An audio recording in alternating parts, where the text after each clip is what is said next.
So welcome everyone. We're very pleased to once again welcome back and introduce Thanissaro Bhikkhu. Ajahn is our first teacher of the Dharma in our opening of the Gates to Awakening series. A short story, when we originally set this program up some months ago, this is the third time that Ajahn has come to MABA virtually and shared the teachings with us. And we also were fortunate to be able to arrange Bhikkhu Bodhi to visit MABA in the same way. And his talk was going to be later in the month of November. But then because of scheduling, he was only able to make it this coming Sunday. So with the two teachers coming so close to each other, we thought, is it possible for us to invite some other teachers to come and visit MABA and do teachings as well? So as you can see, we were successful at being able to bring not only Thanissaro Bhikkhu, but Bhante Gunaratana and Bhante Sujato from Australia and Bhikkhuni Dhammadina from Italy, as well as Bhikkhu Bodhi. So it was a surprise to us that this was able to come together as well as it did. To continue, Ajahn serves as the abbot of Meta Forest Monastery in Valley Center, San Diego County, California. It's the first monastery of the Thai forest tradition in the U.S. Ajahn has made a great contribution to our understanding by translating a vast number of the original Buddhist sutras. Many can be found on accesstoinsight.org. Our study group is currently reading his book On the Path. And on that note, Ajahn will be talking about the chapter on right concentration. We are excited to be able to learn from Ajahn today. And now we welcome Ajahn to our MABA speaker series. Thank you for coming. Okay. Well, thank you for having me. And thank you for everybody else coming. So let's get started with some meditation. Close your eyes. Get in a comfortable position. And think thoughts of goodwill. Goodwill is a wish for true happiness, yours and that of others. And because true happiness comes from within, there is no conflict between your true happiness and that of others. So it's an attitude you can spread around without limit. Start first with your mouth. Tell yourself, may I be truly happy? May I understand the causes for true happiness and be willing and able to act on them.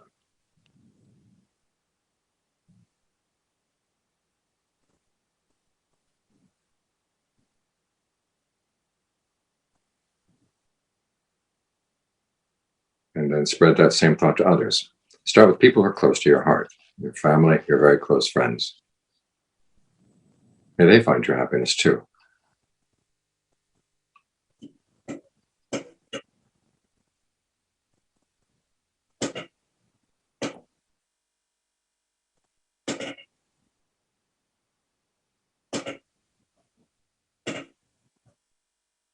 And then spread that thought out in ever widening circles. To people you know well and like.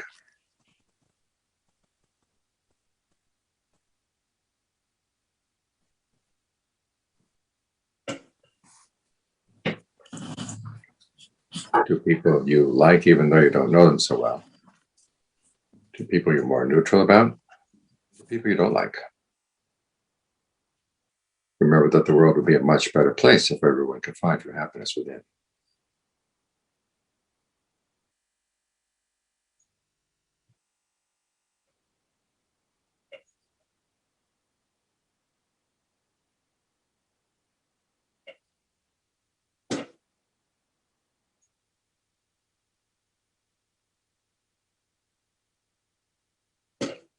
Spread thoughts of goodwill to people you don't even know.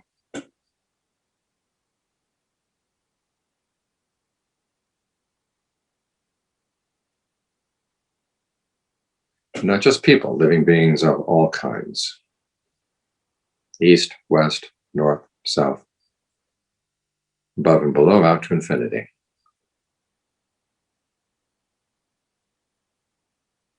And we all find true happiness in our hearts.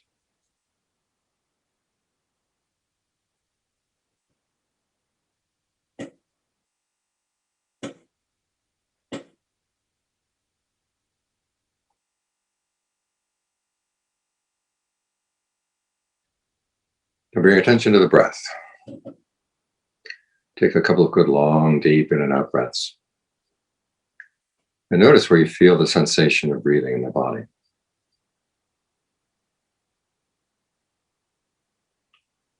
Wherever it's most prominent, allow your attention to settle there.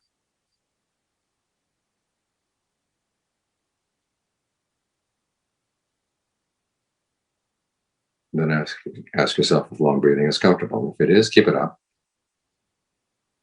If not, you can change the rhythm. You can make it shorter, or in short, out long, in long, out short. Heavier, lighter, faster, slower, deeper, more shallow. Experiment for a while to see what rhythm and texture of breathing feels best for the body right now. Energizing if you're tired, soothing if you're frazzled, relaxing if you're tensed.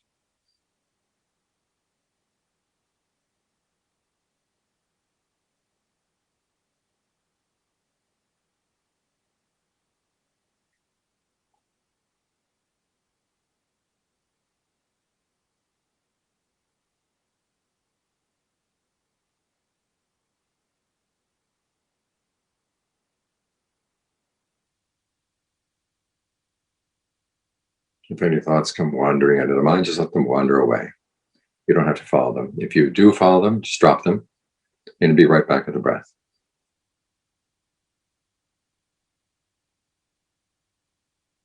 If it happens 10 times, 100 times, just drop them, come back to the breath. Each time you come back, reward yourself with a breath that feels especially good. One that's satisfying to parts of the body that usually don't get much breath energy. So that the mind will be more and more inclined to want to come back.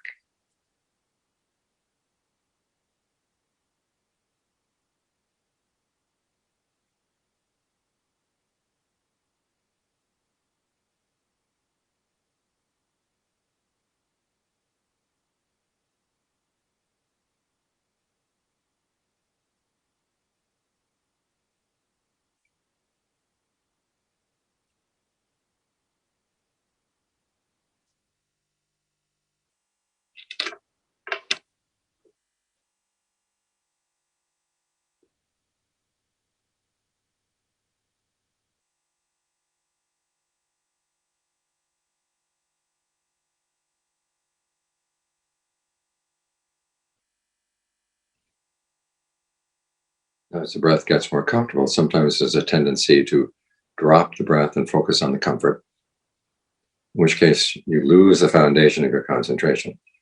So to counteract that tendency, the next step is to breathe in and out, aware of the whole body. And a good way to build up to that whole body awareness is to go first to the body section by section to familiarize yourself with how the breathing feels in different parts of the body. Start down around the navel. Locate that part of the body in your awareness. Watch it for a while as you breathe in, breathe out, to see what rhythm of breathing feels good there. And if you notice any tension or tightness in that part of the body, allow it to relax.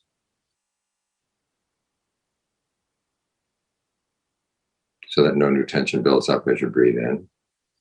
You don't hold on to any tension as you breathe out.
And move your attention up to the middle of the chest and follow the same 3 steps there. In other words, 1, locate that part of the body in your awareness.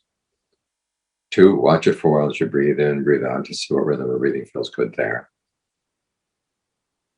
3, if there's any part of the body that seems any feeling of tension or tightness in that part of the body, allow it to relax.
Now bring your attention to the base of the throat and follow the same steps there.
Now bring attention to the middle of the head. As you breathe in, think of the breath energy entering not only through the nose, but also through the eyes and the ears. Down from the top of the head, in from the back of the head, going deep into the brain. And as you breathe out, think of it radiating out from the head in all directions, working through any patterns of tension you may feel. Around the eyes, the forehead, the jaws, the back of the neck. And gently dissolving those patterns of tension away.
And focus your attention on the back of the neck.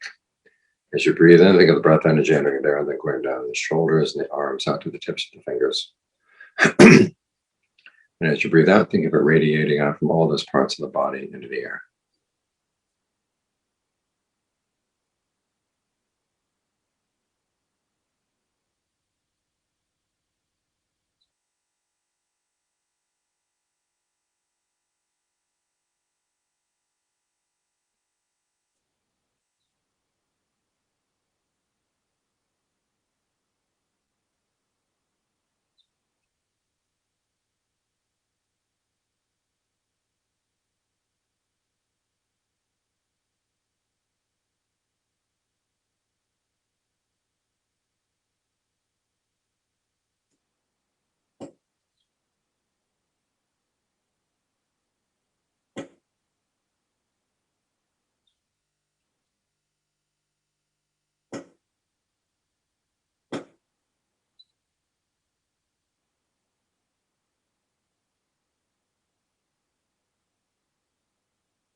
And keeping your attention focused on the back of the neck.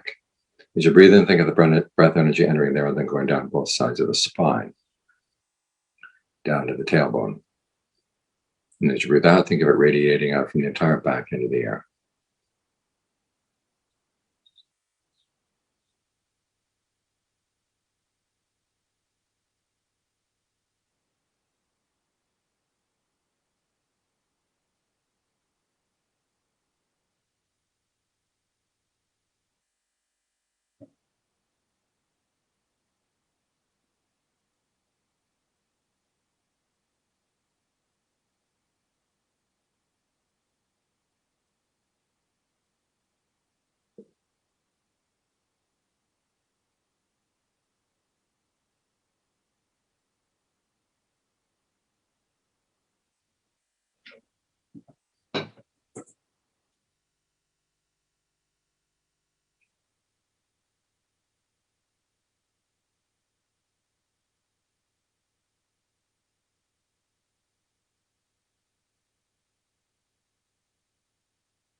And move your attention down to the tailbone. As you breathe in, think of the breath energy entering there and then going down to the hips, the legs, out to the tips of the toes.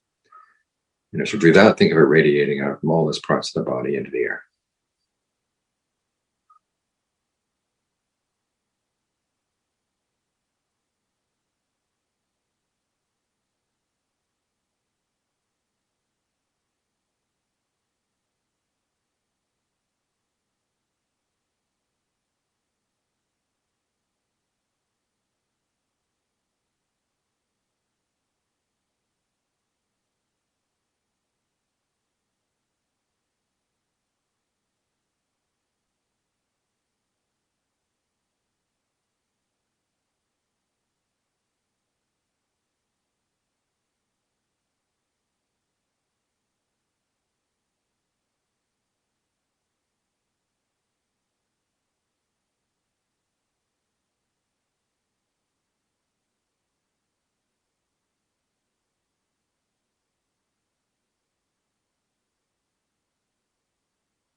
Now, that completes one cycle in the survey of the body. If you like, you can start at the navel and go through the body again, as many times as you like, at your own pace, until you're ready to settle down. At which point you can choose any one spot in the body where you'd like to stay focused. Allow your attention to settle there, and then from that spot to spread out to fill the entire body. So you're aware of the whole body breathing in, the whole body breathing out. You feel bathed by the breath energy in the body.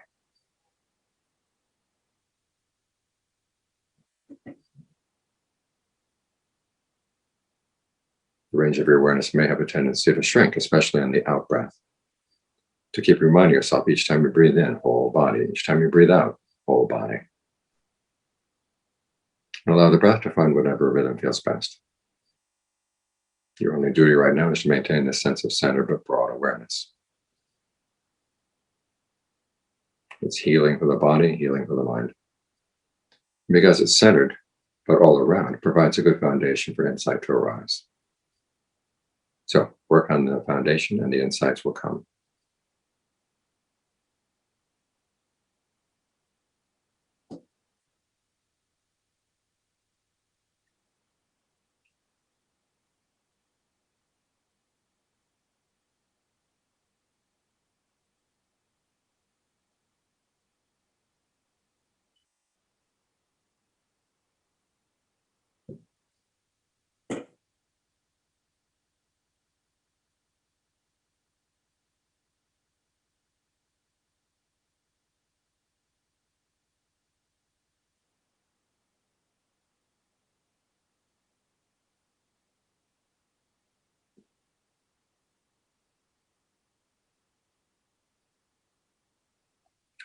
No, I ask that you continue meditating while I give the talk.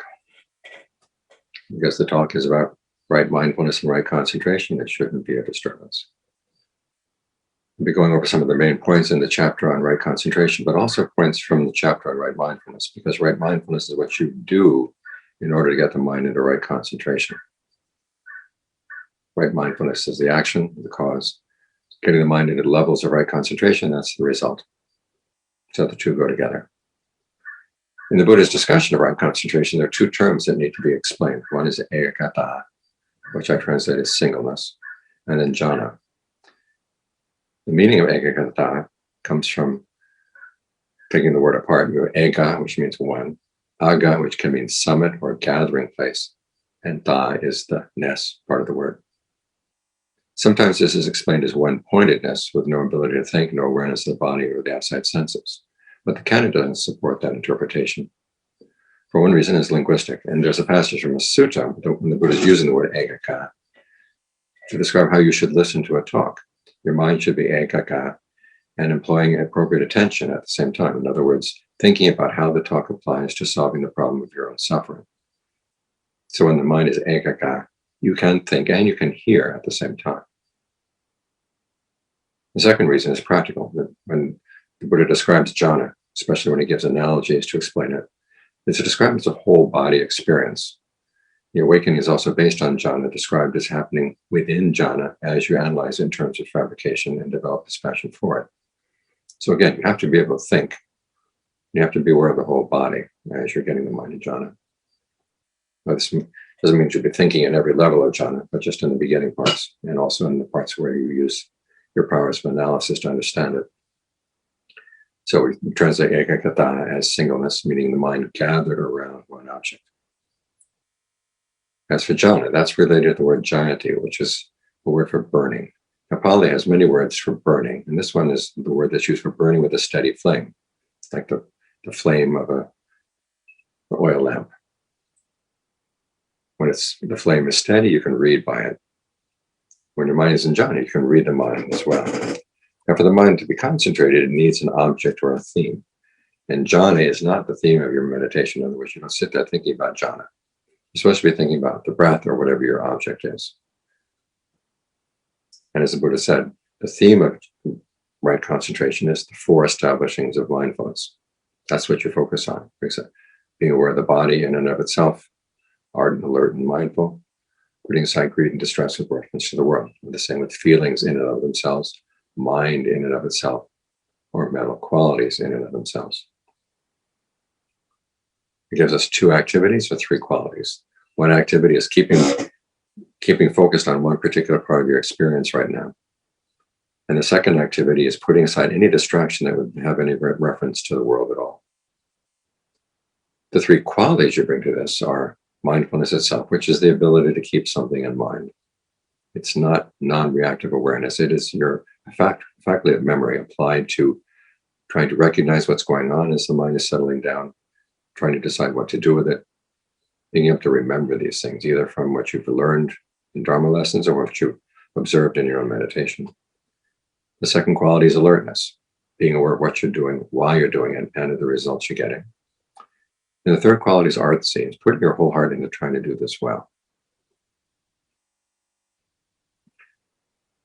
Now, there are four topics or four frames of reference that are listed in the frames of reference or in the section on establishing mindfulness. But it turns out that you don't do one or another one of them. That they all come together, especially when you're doing concentration. You have the body and you have feelings and you have the mind all brought together in a state of oneness. We can see this from the Buddha's explanation of mindfulness in his Anapanasati Sutta, the Sutta on mindfulness of breathing. The first tetrad, it's 16 steps altogether, divided into 4 tetrads or 4 groups of 4. The first tetrad, you breathe in long, breathe in short. You breathe in and out, sensitive to the entire body. And you breathe in and out, calming bodily fabrication, which is a technical term for the breath. I think the Buddha uses a technical term because he wants you to get sensitive to the fact that you are fabricating through your intentions the way you experience the breath. The second tetrad, having to do with feelings, you breathe in and out sensitive to rapture, breathe in and out sensitive to pleasure. Breathe in and out sensitive to mental fabrications, which are the way feelings and perceptions have an impact on the mind. And you breathe in and out calming that impact. Finally, in the third tetrad, with regard to the mind, you breathe in and out sensitive to the mind. You're sensitive to the mind state here in the present moment. And then you gladden the mind, or then you concentrate the mind, and finally you release the mind as you breathe in, as you breathe out. Now, as you're getting the mind into concentration, you'll be dealing with all 3 of these aspects. The question is, which one are you going to focus on at any time? It has to do with which one is problematic. Are you having problems staying with the breath? The breath is uncomfortable. We'll work with making the breath comfortable. That gives rise to comfortable feelings. If your perception of the breath is making it difficult to focus on it, can you change the perception? And then finally, how do you get the state of your mind to be constantly there, constantly aware of the breath, coming in, going out, with a sense of being glad to be here, concentrated, and then letting go of whatever burdens it has. Now, there's 2 things that are hard to do here. One is, sometimes it's like mother hen trying to gather all her chickens together. You've got body and feelings in the mind. You're trying to get them adjusted so they all fill the breath, feelings in the mind, and they all fill your body. And secondly is seeing how these terms relate to how you're experiencing your body and mind right now. It's not as if you're going to get a new body or a new mind when you meditate. You have to see where in your current breath is there potential for rapture and pleasure. Where in your mind right now is there potential for talking to yourself, which is what directed thought and evaluation are. Where is there potential for talking to yourself in a way that brings the mind to singleness? The issue of sensitivity is important here. Learning to get the mind more and more sensitive, one, to itself. You think about enjoying a pleasure. If you're going to learn how to enjoy the breath, you have to learn how to savor the breath. Think of how you would savor, say, a good cheese. You open up all your taste buds, you open up all your awareness to the taste of the cheese. And the more you open it up to that particular sensation, the more you find that you enjoy it. So in the same way, you have to open yourself up to the way the breath feels in the body. And John Lee has some interesting explanations for how the breath is not just the air coming in and out through the nose. Because after all, when the Buddha talks about breath or in and out breath, he doesn't describe it as a tactile sensation. It's part of the wind element in the body already. So it's the flow of energy in the body. And so how do you get sensitive to the way the breath energy flows throughout the body? The more sensitive you are to that, the more you open yourself up to it, the more you find that there are ways of breathing that really are pleasant, and it can be even refreshing, even rapturous. So that's the key here, is trying to be sensitive to the whole body, sensitive to the state of your mind. Similarly with the way you talk to yourself. When you read the description on the first jhana, it talks about having directed thought and evaluation. I don't know how many people have asked me, how do I start doing directed thought and evaluation? And the answer is you're already doing it as you go through the day. It's how you talk to yourself. And the question is, how do you change the way you talk to yourself so that it's conducive to getting the mind to settle down? So you're taking what you already have, getting more sensitive to these aspects of it so that you can find that there really is a potential for pleasure. There really is a potential for a rapture and refreshment as you stay here. So as these 3 aspects come together, you've got the breath, you've got the feeling of pleasure, and you've got the awareness. As they come together and fill the body, that's how you get the mind into the first jhana. The Buddha talks about 4 levels of jhana altogether. The first, you're with the breath, but you're still evaluating it and analyzing how to get the mind and the breath and the feelings all together. This is the sort of the balancing act, or the intentional part of getting the mind into concentration. It's an important step because you're going to kind of try to get these 3 things, body, feelings, and mind, all together in one spot, suffusing one another. And so they have to fit snugly. And so the question is, what needs to be adjusted? It's like a carpenter trying to fit pieces of wood together. Which part needs to be sanded? Which part needs to be left unsanded to get them to fit together just right? So there's a certain amount of thinking as you're getting the mind into the first jhana. That's what directed thought and evaluation are all about. You have directed thought and evaluation, and then you find that as you get the mind more and more sensitive to the pleasure that's there in the breath, and there's a sense of pleasure that then you can allow to suffuse to the whole body. The Buddha's analogy for the first level of jhana is of a bathman. Back in those days, they didn't have bars of soap. They had a bath powder, which they would mix with water to make a kind of dough that you would then rub over your body. The same way that you would make dough to make bread. You try to mix the water. You knead the water through the flour. Knead them all together. So there's no part that's not moistened and there's no excess water. And so in the same way, you're trying to work the breath energies through the body so that the sense of pleasure and rapture begins to fill the whole body. In this particular analogy, the bathman stands for directed thought and evaluation. The water stands for pleasure. The movement of the water through the body, that stands for rapture. This, of the various analogies, this is the one that has a conscious agent that is actually doing something. You get into the second jhana. This is the point where everything is fitting together very nicely, and you don't have to do so much directed thought and evaluation anymore. You can just be there with the sensation of the breath. And this is the point where sometimes you may realize that, where you have a sense that your awareness and the body and the breath all become one. In the first jhana, it's as if you're standing back from the breath a little bit, adjusting it, but now you allow yourself to meld into the breath. You're just fully present to it. And you don't have to think about changing the breath at all. It just feels really good as it is. You let it do its thing. The analogy here is of a lake with a spring. And the spring is constantly fed by the rain, so this cool spring of water comes up and fills the entire lake. In the same way, there's a sense of pleasure and rapture, again, that moves through the body. The difference here being that you don't have to do it. The spring is not doing any intentional action. The water, the cool water, the spring mingles with the cool water of the lake in a nice sense of oneness. In the third jhana, things begin to calm down. The rapture that comes with it, the second jhana, which can get quite intense sometimes it begins to seem a little bit too much. And so you try to tune into a level of energy that's more calming.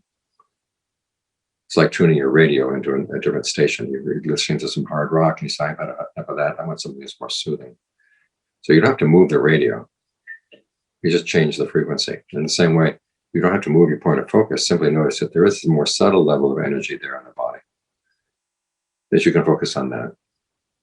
And the more intense energy of the rapture then begins to dissipate because you're not paying much attention to it anymore. The analogy here is of lotuses born in a lake which do not rise up above the lake, so they're saturated fully with the cool water of the lake from their roots to their tips. And notice that in this analogy, there is no movement, there's no more rapture, but there is still the water of pleasure. And finally, with the fourth jhana, the breath gets more and more subtle. The sense of the breath energies in the body are more and more fully connected. When you have a strong sense of the breath energy, this is when you realize the breath energy is not something that comes from outside. It actually originates from within.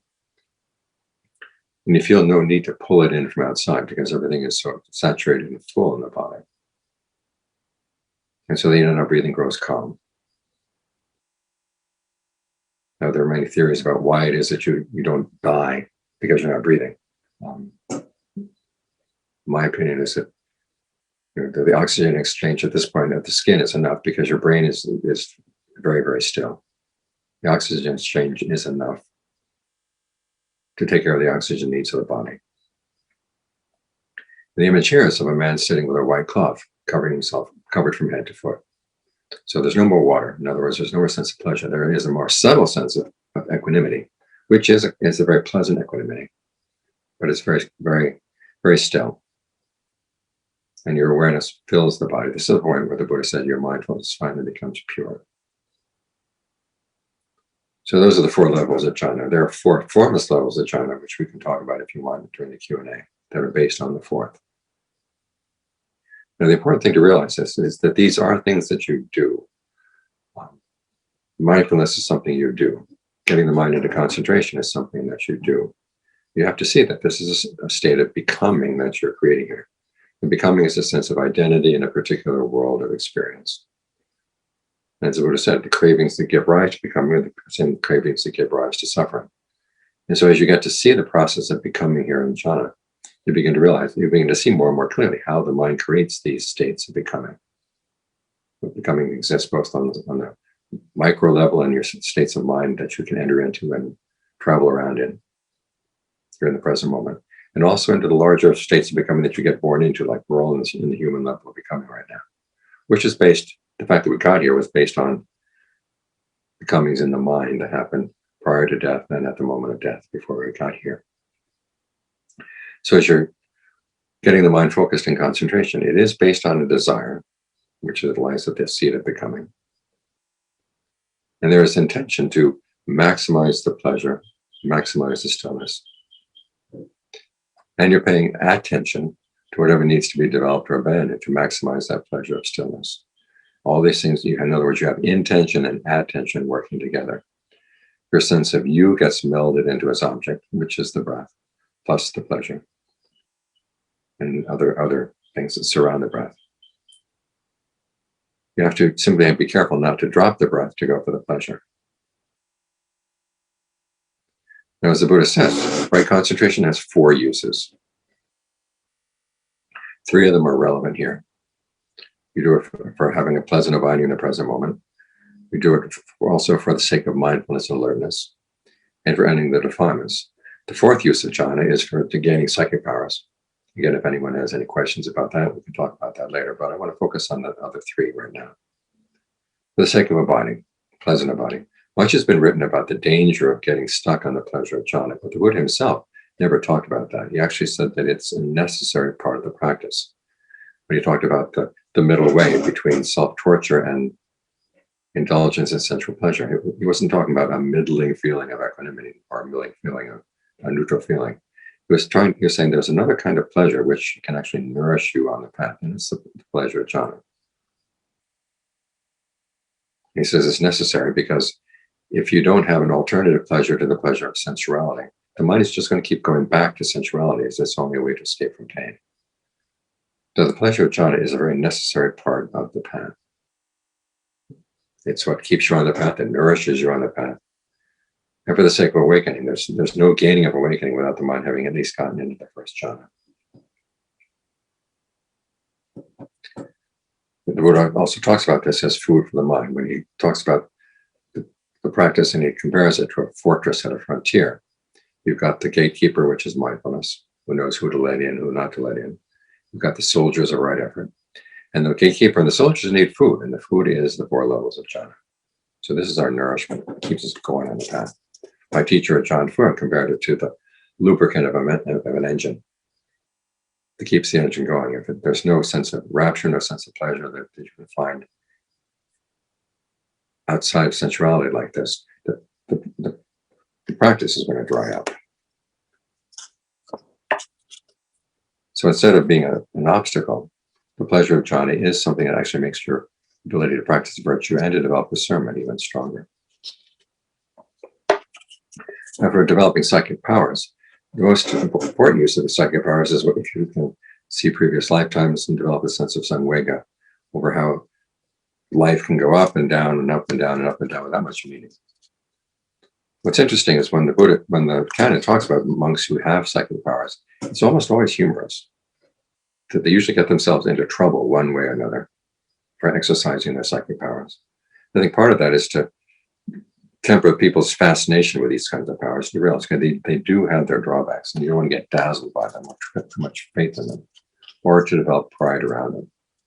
However, some people do develop them, so it's good to know how to handle them properly so they can actually become a help on the path rather than a hindrance. As for developing mindfulness and alertness, the stillness of jhana allows you to observe qualities of the mind more quickly and with more subtlety, which helps in the work of ardency to get the mind more and more skillful. The stillness of mind and the pleasure of equanimity makes it easier to keep the right things in mind. In other words, you're not sitting there thinking about how much you'd like to have a sense of pleasure. You're feeling kind of dry and miserable on the path. You've got a sense of pleasure that's right here. And so it's easier to keep the right things in mind and to admit to yourself when an unskillful quality arises that it's there and you need to do something about it. And finally, for the end of defilements, this is when you practice the jhana for the purpose of release. First, it helps you see the distractions that would pull you away from right concentration, things like sensual desire, ill will, sloth and torpor, restlessness and anxiety, and uncertainty. You can see them in terms of fabrication. In other words, you see how the mind puts these things together. The word fabrication here is something that the Buddha says there are three kinds. There's bodily fabrication, which is the breath. Verbal fabrication, which is the way you talk to yourself, directed thought and evaluation. And then mental fabrication, perceptions and feelings, the images you hold in mind, and then the feeling tones that you focus on. You'll begin to notice that as the mind gets distracted by, say, sensual desire, ill will, your breath will change, the way you talk to yourself changes, the images you hold in mind will change. But you can also realize that you can change them back. These are things that you have chosen to do. Sometimes we're not aware of the choice, but they are things that you can choose to do, and you can choose to undo them.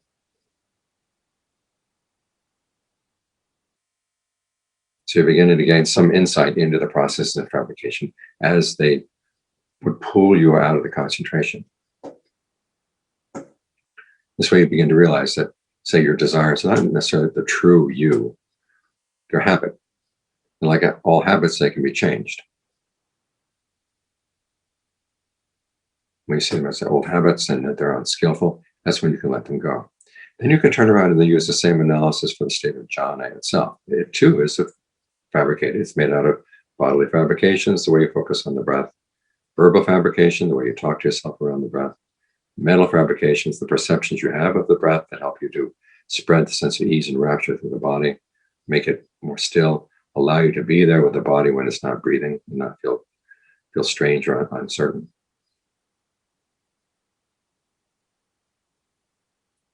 And you can learn to analyze the jhana either while you're in that particular jhana or as you're going from one to the next. The Buddha talks about developing insight in both ways. If you're doing it within the jhana, especially in the jhanas above the second one where there's no direct thought and evaluation, you have to pull out a little bit, but you don't pull out fully. It's like having your hand in a glove. And you pull your fingers out a little bit, but most of your hand is still in the glove. But you're able to observe the mind. When the Buddha talks about noble right concentration, one of the things he talks about is a fifth factor that goes beyond the four levels of jhana, which he says you have your theme well in hand. What he means by that is illustrated by an analogy. He says it's easy like a person sitting, looking at a person lying down, or a person standing, looking at a person sitting. In other words, you step back a little bit from what you're doing, and you observe what you're doing. You say, oh yes, this too is fabricated. As you're analyzing things in terms of going from one jhana to another, you begin to realize that as you move from the first jhana to the second jhana, verbal fabrication falls away. As you move from the third to the fourth, bodily fabrication falls away. When you get into the formless jhanas, at the ultimate level of the formless jhanas, mental fabrication falls away. In the same way that as you take a piece of rock and you put it into a fire, as the temperature rises, different metals will come out as their melting point is reached. But it is really important that you see jhana as a fabrication. All too often, people can attain a state of, say, a pure awareness or luminous awareness, and mistake that for something that is unfabricated, seeing it as a metaphysical substrate, a ground of being, their innate nature of the mind, or that you are the knowing, that kind of thing. When you keep in mind that concentration is a type of karma, it is a type of fabrication, it is something that you have done. You keep looking for what you're doing and to enter into it and maintain it. You see even that being a state of stillness, is a kind of doing. This gives you a perspective to see subtle movements in the mind that still have a potential for causing suffering. You may have heard about what they call spirit tech now, where they say they can take you to great states of concentration and help you settle your mind a lot more and give you enlightenment. Well, they can't give you enlightenment because enlightenment is basically learning to observe for yourself what you're doing. With spirit tech, they're doing the machines are doing the observing for you, and they're creating the states of mind for you. But you have to learn how you do it, because only then when you see how you do it is how you can see how you can go beyond it. The whole point of meditation is in the discipline. The Buddha said we learn the Dharma both through committing to doing it and then reflecting on what we're doing. So you have to do it and you have to watch. You can't let the machines do it and you can't let the machines watch for you. It's only when you commit to the practice, reflect on how you're doing it so you can get more and more skillful at it. That's how you can go beyond it.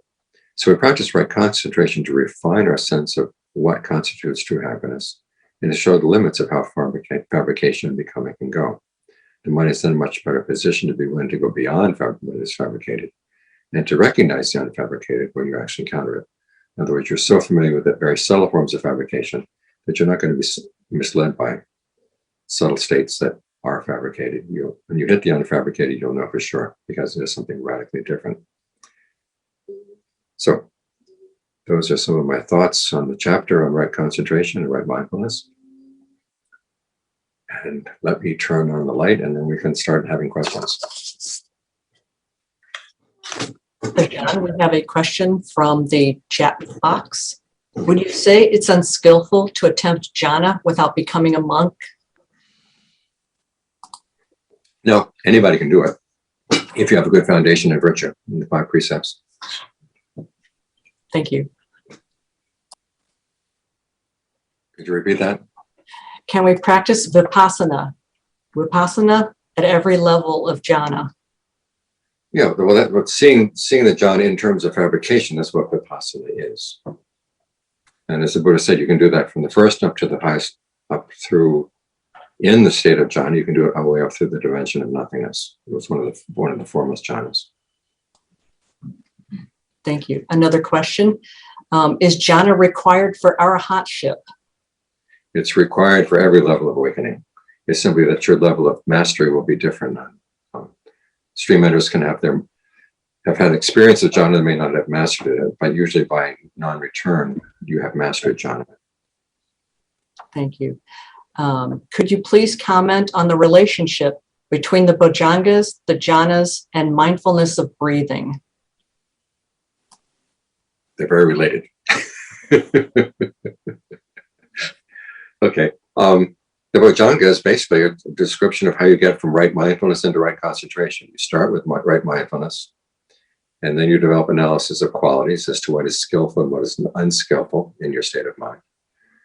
That gives rise to, then based on that analysis, you develop your effort to develop what is skillful and to let go of what is unskillful. That gives rise to a sense of rapture. And based on that rapture, then you get into a state of calm, concentration, and equanimity. Now, the 16 steps of breath meditation will accomplish all of that. Each one is basically related to each one of the tetrads is related to one of the frames of reference in the establishing of mindfulness. So based on that, you start with the mindfulness of breathing, and it will develop all the way to concentration. Thank you. Can you comment on right concentration when going about daily life / continuity of concentration? Okay, as best you can, you try to maintain a sense of center within the body. As long as your work that you're doing as you go through the day doesn't require a lot of intellectual activity. You can simply be with emotions of the body, and as long as you're centered there, that can provide the right center. It's like keeping your dog on a leash. You're sitting down here meditating, then you get up and you have to take your dog with you to the next spot where you're going to meditate. And you try to keep it on a short leash. Don't let it get on a long leash. If it's on a long leash, it'll start winding itself around people's legs, around lampposts, around benches and things. So you're trying to keep it nearby. Now, whether it would actually count as jhana when you're walking around, they say that you can be in the first jhana as long as you're not talking to anybody, as long as your speech is silent and you're moving around.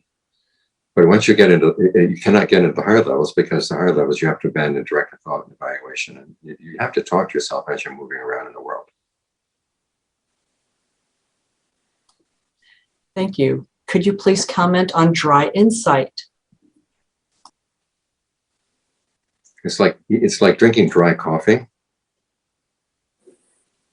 In other words, in the canon, they don't talk about dry insight at all. It's something it's a notion that you have in the commentaries, but not in the canon.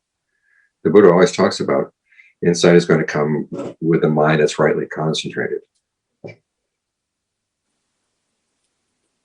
Now, part of the difference is there that what the commentaries define as jhana and what the canon defines as jhana are two very different things. The commentary for that, it's an intense state of trance. And so in that case, the commentary would be right in saying that kind of jhana is not necessary. But the jhana, as it's described in the canon, would be necessary.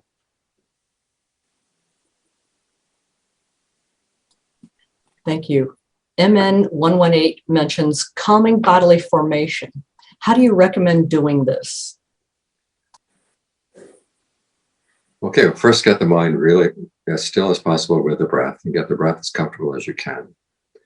And as the mind is still, then you will find that the need for oxygen in the blood goes less and less. So the breath gets more and more channeled. So you calm bodily fabrication by stilling the mind. And also by trying to saturate the body with as much good breath energy as you can.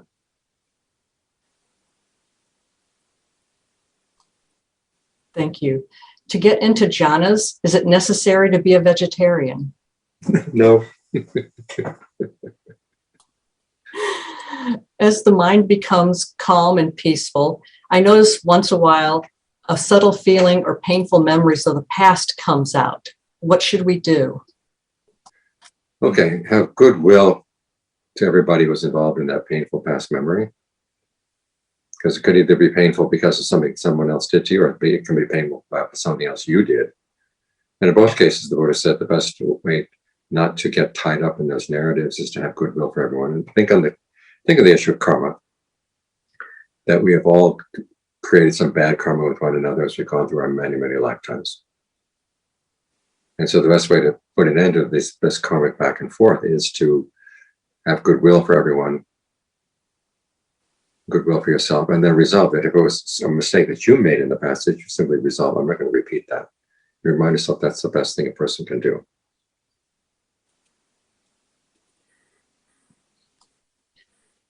Thank you.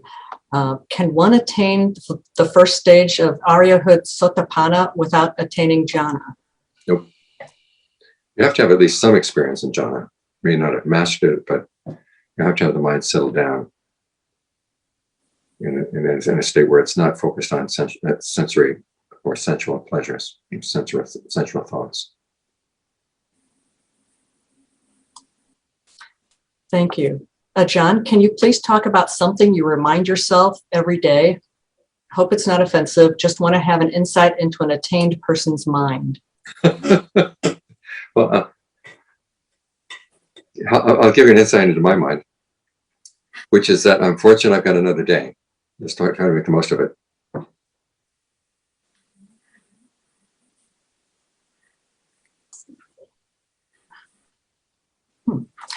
Do the initial steps of MN 118 represent the Vitakka Vichara or the Vitakka Vichara of the first jhana? Okay, it's 118 doesn't really describe Vitakka Vichara that much. I mean, it has a little bit. You're talking to yourself about how you're going to breathe. But then Vitakka Vichara gets more and more into how you get the breath and the feelings of pleasure and the mind to come together and stay together. And that's a lot more complicated than what's described in the steps. I mean, you have to do a lot of your own observing about what exactly in your particular situation needs to be done in order to get these things to fit together properly. Thank you. I believe you may have just answered this. This is from Facebook. How can a commoner in this hectic society attain the necessary jhanas? What are must do and cannot do to achieve the jhanas? Okay, the first thing you've got to do is make sure you have a good foundation in precepts, 5 precepts. And you try to limit the amount of exposure you have to the mass media as much as you can.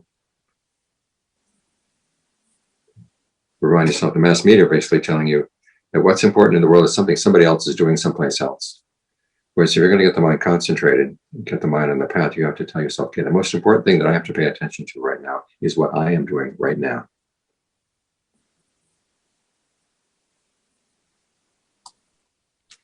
Thank you. How do you know that you've become proficient in the first jhana? It doesn't come with a sign. Say, now entering first jhana, population 1, elevation 8 miles high. You just put a post-it note and say, this may be the first jhana. And then if your mind settles down to a greater stage of concentration, okay, this may be the second jhana. And then just keep adding post-it notes as your mind begins to settle down even further and further until you finally get to the point where there's no breathing in and out. Then you go, okay, that's the 4th jhana. And then you have to go back and rearrange your post-it notes. If I can give an analogy, we were camping one time in Utah. We were going to go to Powell Point, which is, 10,000 feet above sea level. And the guidebook said that you could see a large part of the state of Utah from Powell Point. And they identified the different mountain ranges and other features that you could see. Well, we made a wrong turn on the road, which without realizing, we got to another place which we thought was Powell Point.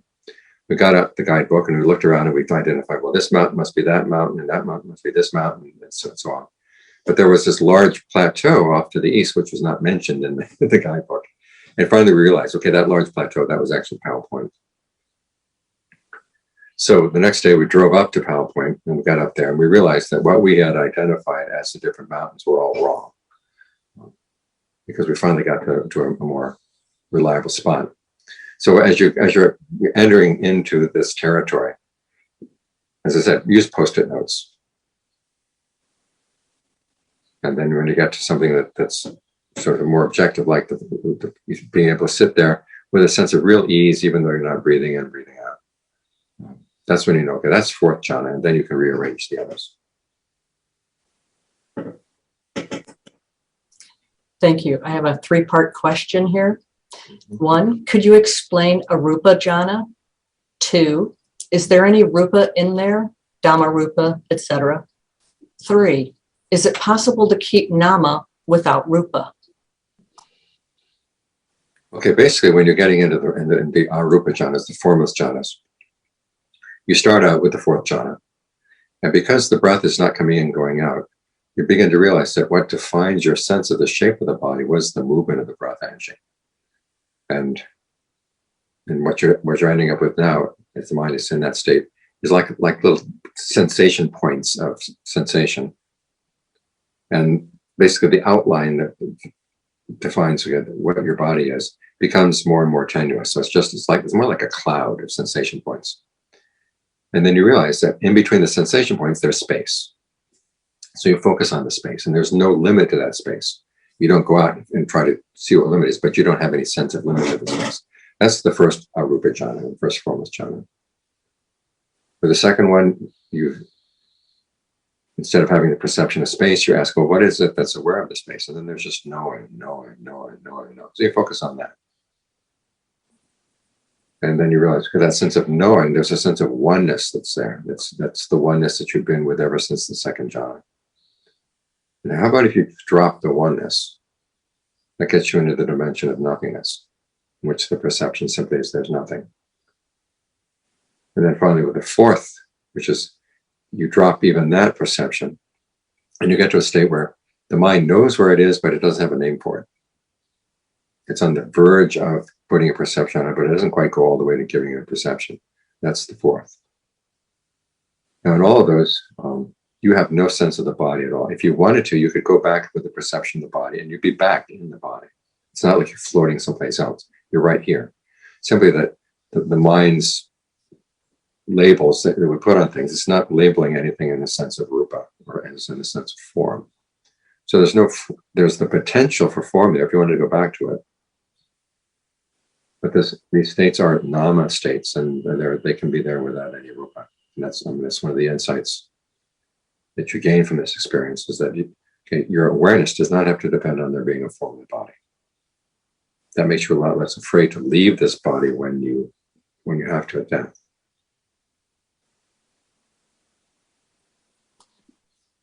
Thank you. I am not good with mindfulness meditation. Can I just focus on metta meditation? Sure. Thing is, it depends on what you mean by mindfulness meditation, because metta does require a certain amount of mindfulness too. In other words, keeping thoughts of goodwill in mind. Another meditation question. When can one doing shamatha meditation turn to vipassana meditation? What are the transition things that we need to do, and when? Okay, you're going to find that you're going to be leaning back and forth between calming the mind and trying to gain insight into what's going on in the mind. So there's no one spot where you shift gears from samatha to vipassana. It's more like you get the mind calm, and then you ask yourself, well, what fabrications are there in the mind that are preventing it from getting calm? And you try to observe those, and you see them, and you begin to take them apart. Develop a sense of dispassion for them. That's the vipassana. You come to a greater state of calm. Stay there for a while as you adjust to it. Sometimes it's like going into a very bright room. You don't see anything there because that light is so bright. In other words, you don't see any fabrications. You don't see any disturbance in that state. But then as you get more and more familiar with it, you say, well, this too has its ups and downs. So you try to analyze, well, what do I think, or what perception do I have when this level of tension goes up, the level of stress goes up? What have I dropped when the level of stress goes down? That's vipassana. So the two go together. As the greater the calm, the more subtle the insight. The more subtle the insight, the greater the calm.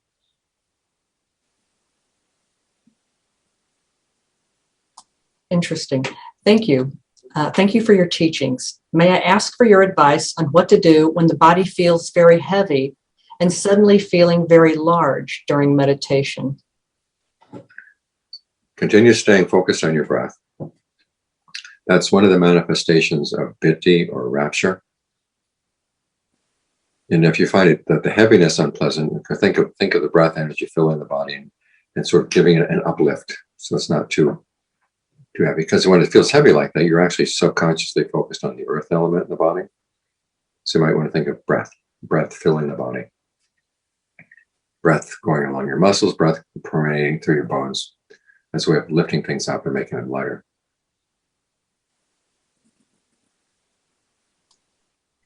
Thank you. How do you fix/address a loss of confidence and motivation with your ability to practice Dharma? Okay, well, remind yourself that at least you have the desire to practice the Dharma. There are a lot of people out there who don't even have that desire. And then just try to focus on things that you are able to do successfully.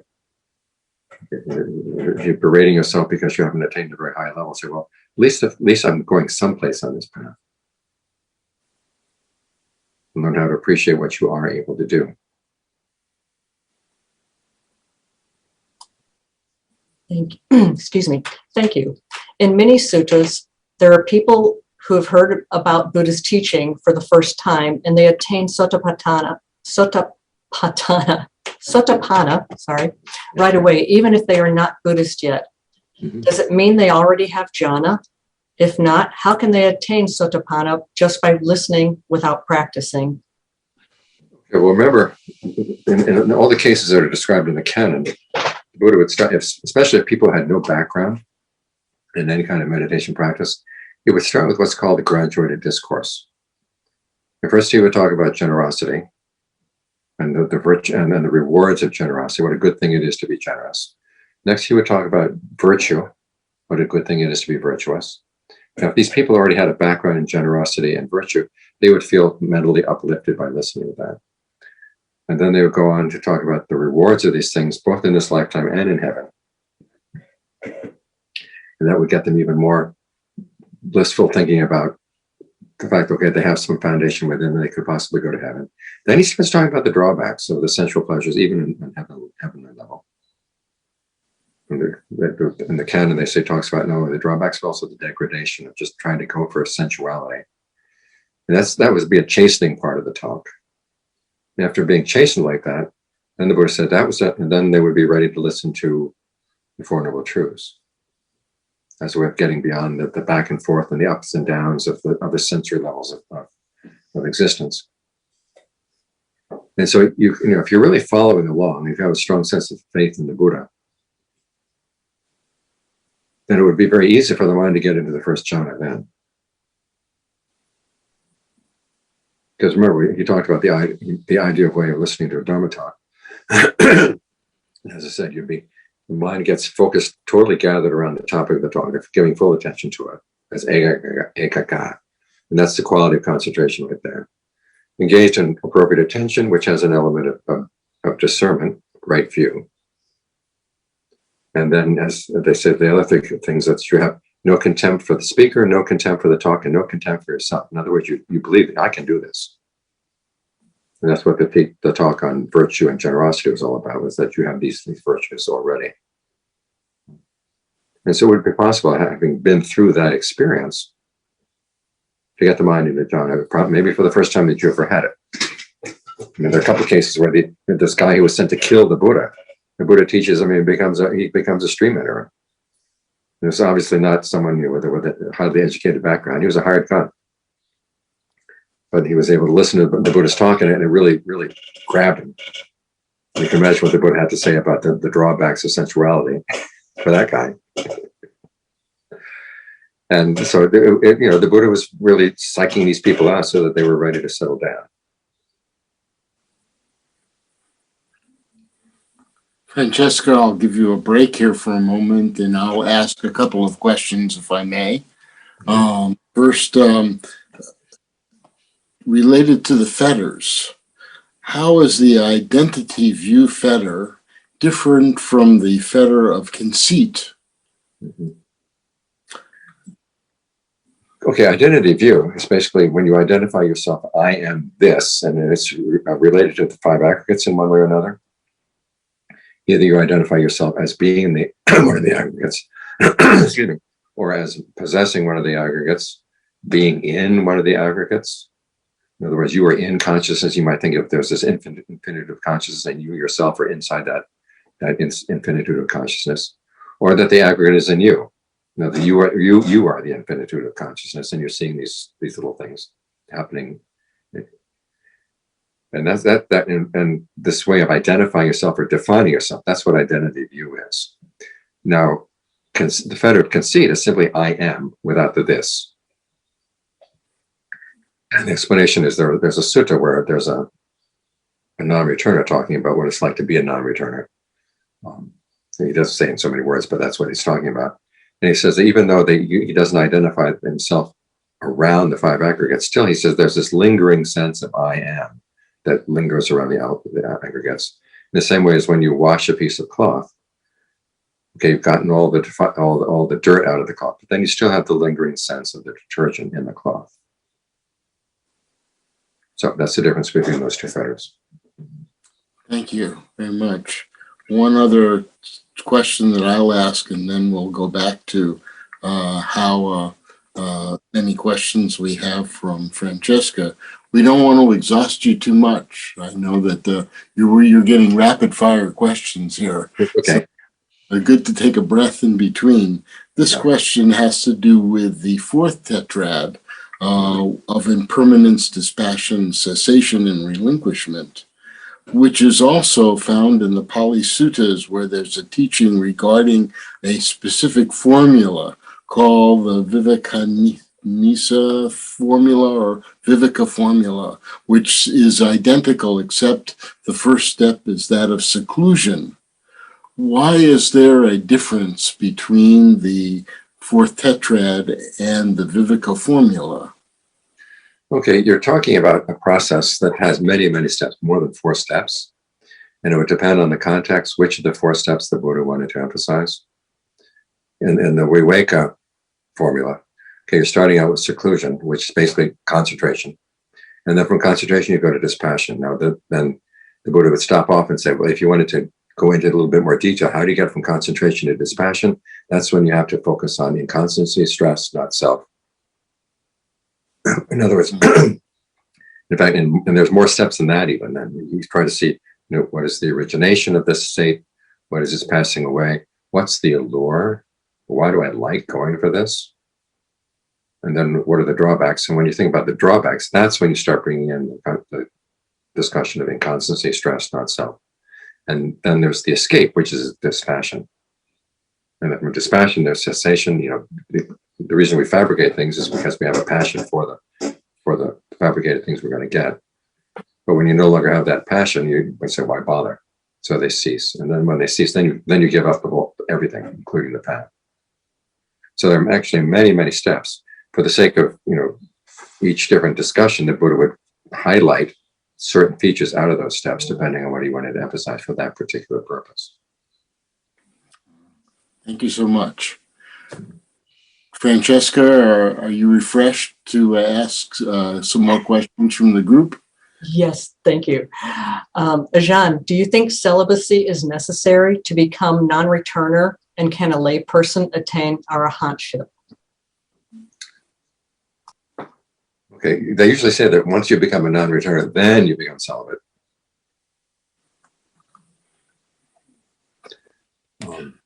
And arhat, there are cases in the canon of arhats lay people becoming arhats, but they all ordained right away. And this gave rise to the theory that, okay, if a layperson becomes an arhat, they can't last more than 7 days. They got ordained. Thank you. Don, did you have a question about pity? Oh, well, yes. Ajahn did such a good job in his explanation. If there's a highlight of being able to make a distinguishing feature between piti and sukha that's more than what he's already explained, that would be fine. I think that the words joyfulness and pleasure, or joyfulness and happiness in English probably don't catch the true experience. No, piti is more of an energetic experience. And it's basically intense energy felt in one way or another. Some people feel it as their hair standing on end. Other people have it going in waves across the body. Other people have a simple sense of fullness. And the question is, some people actually find this unpleasant, especially when people have a very strong sense they got to control their sensations in their body, and this is getting a little bit out of control. Or secondly, someone who's had experience of drowning or near drowning. Sometimes the feeling of piti is very similar to that, and it gets kind of scary. It's like a repetition of that past experience. So piti in and of itself is not necessarily pleasant. It's more an energetic experience. Also, any sense, we talked about the body feeling very large, any sense of distortion in the size of the body would also be a manifestation of that piti. Either you feel extremely small or extremely large, or it seems like you're just your head, or you're a body without a head. It can happen in many, many ways. I had the good fortune to be with Ajahn Fuang, and so he was teaching a lot of people meditation in Bangkok. And his method of teaching was very, very personalized. He didn't teach large groups of people in a mass, but he would sit with individual people as they were going through their experience meditating. And their experience of piti was very individual. Thank you. Thank you so much. Mm-hmm. How are we doing, Francesca? We have a few more questions. Some define sati as a combination of attention to the present and recollection. Do you agree? If so, what is being recollected? Anatta, anicca, and dukkha? Okay, basically, it's the practice of right mindfulness includes sati, mindfulness, which is recollection, the alertness, which is being aware of the present moment, and then this quality of ardency, which is whatever comes up, you have to decide if you remember that this, or recognize that this is an unskillful state of mind, it's something that's got to be abandoned. How do you abandon it? If it's a skillful state of mind, it should be developed. How do you develop it? Those three things go together. So what's being recollected there is, one, how to recognize what's coming up in the mind. And then two, once you recognize it, what do you do with it?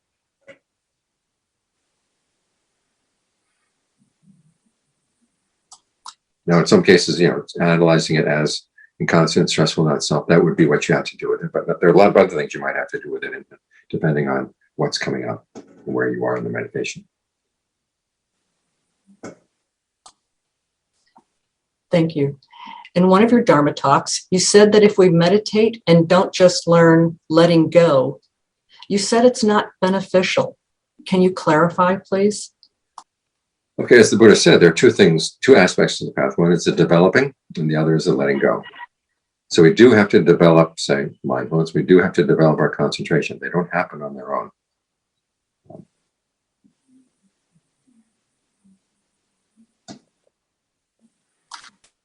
When visualizing the breath energies in the body, as you mentioned, what should one do if we don't feel the sensations? Is that effort in noticing subtle sensations or an imagining of sensations that leads to energy and concentration? Okay, one is just notice what you actually do feel. And then secondly, it's a matter of learning how to relabel it. In the beginning, there may not be any sensation of movement in the breath, of the breath energy through the body, but there must be some sense of just the presence of your physical body there. And so let's start with that. So that's what they're talking about with the breath energy. And then you might try a little bit of imagination, say, allow yourself to think that it actually can move. If this were actually breath, would this be a blocked breath, or would it be a moving breath? There is a little bit of imagination that's necessary here, but it's the kind of imagination that allows you to admit to yourself that things may not be the way they first appear to you. For example, when we know that the world is round, right? Well, there was a point in life when we did not know that it was round, and we had to imagine it as round.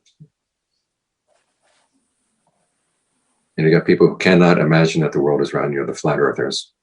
But then you realize, okay, they get pretty limited in how they can deal with the earth.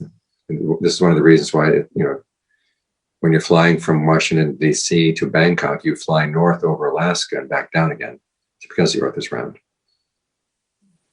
And it's because you allowed yourself to imagine that was a possibility, that you even think of the idea of, how about going north instead of trying to go southwest.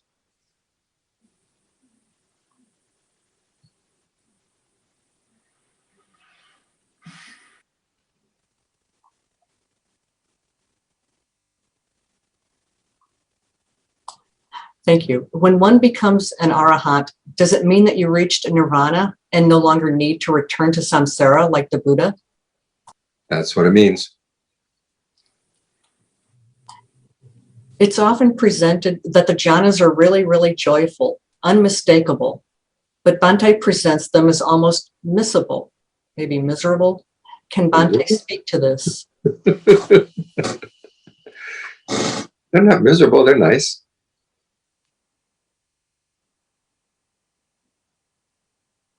They take a little work, especially when you're getting the first jhana, your directed thought and evaluation, but it's fun trying to figure out these breath energies in the body and how you can work with them. And then there's the pleasure that comes, and it feels really good to have this sensation of ease that goes throughout the whole body. And you can just sit there and enjoy it. Another question. For me, it gets quite difficult to concentrate on the breath when there is strong piti. Okay, that's when you have to say, okay, there must be some level, a more subtle level here, and I've got to focus in, like the analogy I gave with the radio, is you're tuning into a more subtle level of energy. It's got to be there someplace. Try to focus in on that. Don, do you have more questions? I have just a couple left here. Let's conclude with the few that you have, and then we'll bring things to a close. Some closing sentences, and also with dedication of merit and a few announcements, we can go ahead and do that so we can let everybody rest. Thank you. Go ahead and see if we can get a couple of more questions in, and we'll have, yes, go ahead. How does one start to practice Noble Eightfold Path? Is there a sequence? Okay. Usually you start with practicing the precepts, and then you work on your meditation, concentration, and discernment. But don't wait until your precepts are perfect before you actually try concentration, because you will find that as you start doing concentration, it gets you more sensitive to your actions, and you begin to see areas where your precepts were not as pure as they could have been. But you can actually, because of this greater sense of ease that you have with the concentration, you will find it easier to observe the precepts. So you basically try all three parts of the path together: virtue, concentration, discernment, and then they will help one another along. Thank you. Is experiencing a nimitta necessary to enter any of the jhanas? Nimitta. Okay, the word nimitta has many different meanings in Pali, depending on whether you're talking about the way it's used in the canon or the way it's used in the commentary. In the canon, it simply means any theme that you focus on. Like when they talk about the four establishings of mindfulness as being the theme of concentration, they actually use the word nimitta. It's not a visual sign. In the commentary, it's a visual sign. You see a light or you see an image. That's not necessary. Not everybody has those.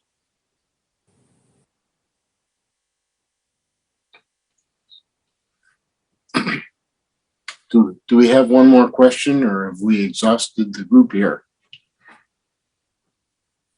I think we could keep going with questions, but why don't we, our time is getting rather short. Yeah. And Sherry does correct me. The questioner said jhanas were missable, not miserable. I didn't know if that was a mistyping. MISS. Missable. Yeah. Are they missable? No, you can't miss them. Thank you. Let me turn this back to Sien Quan Dan. We're not used to managing a room with so many people. I want to thank everyone for your patience and understanding. Ajahn has allowed us graciously to record this, and at some point we will have this up on the MABA website in some fashion. So I want to thank all of you for your participation, and we hope to see you for some of the other talks, all of the other talks that we have arranged for the next 4 days after today. To remind you that Bhante Gunaratana will be joining us tomorrow. What time is that talk on tomorrow? It's in the afternoon, I believe.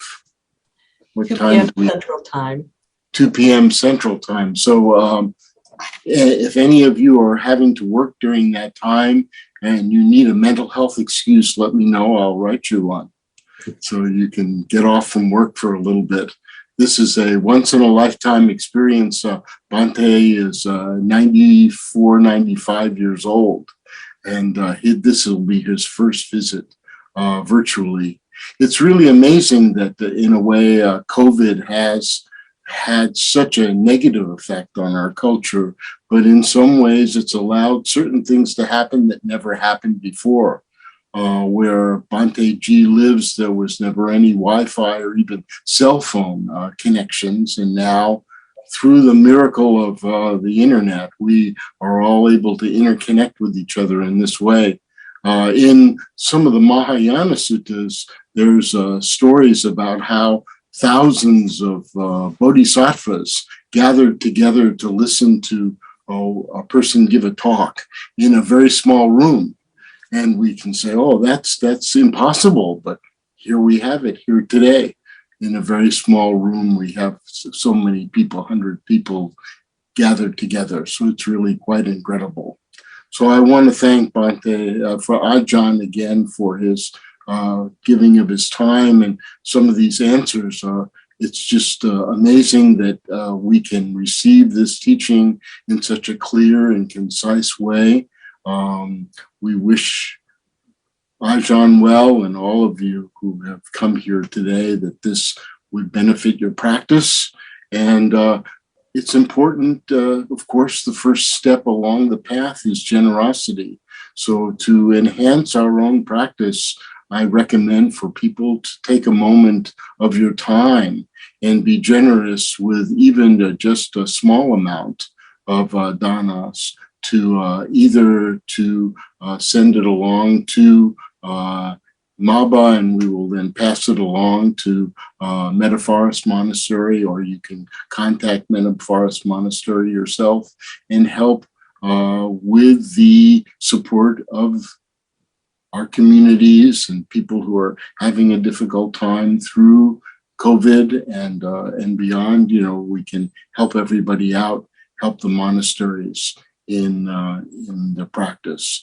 So we appreciate even small amounts of dana are greatly appreciated. The hardest part is actually making the determination to log in and taking a moment of your time to share just, you know, what it would be for a cup of coffee or for something greater if you feel that this is a program worth sponsoring.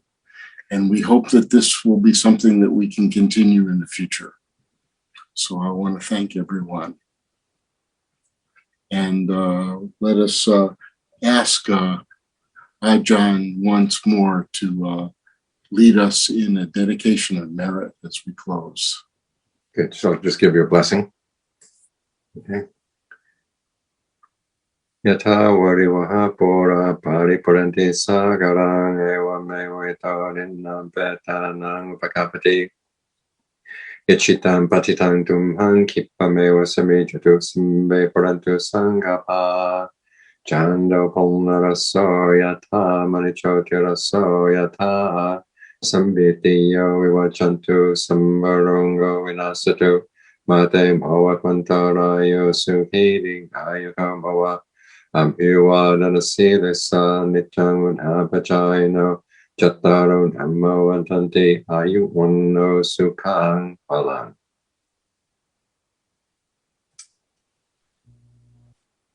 Thank you all very much.